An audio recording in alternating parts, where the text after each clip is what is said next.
अभिनंदन है अभिनंदन, भारत भूमि का अभिनंदन है। अभिनंदन है अभिनंदन, भारत भूमि का अभिनंदन है।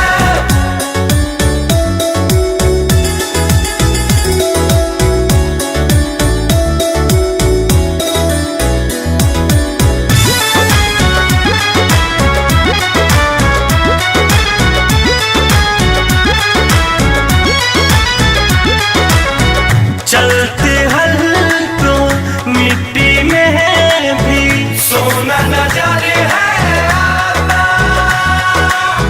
वीर शिवाजी झांसी बहाली की है अद्भुत गाथा।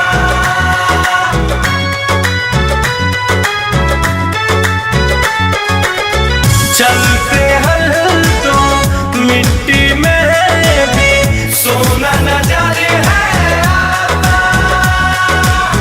वीर शिवाजी झांसी बहाली की है अद्भुत गाथा। जहाँ भगत सिंह गांधी सुभाष जन्मे वो मिट्टी चंदन है।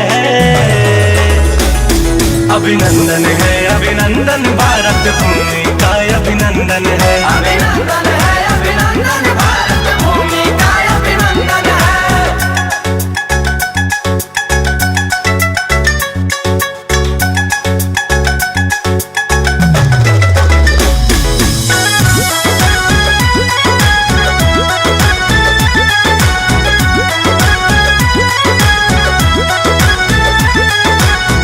पूछ पपिहारे की बोली से राग देश का गाता।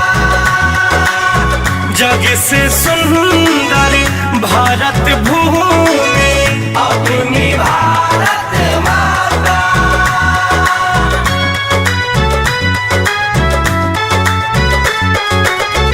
पूछ पपिहारे की बोली से राग देश का गाता। जग से सुंदर भारत भूमि अपनी भारत माता। जहाँ हजरत अली शाह मसीह गुरु नानक दशरथ नंदन है। अभिनंदन है अभिनंदन, भारत भूमि का अभिनंदन है।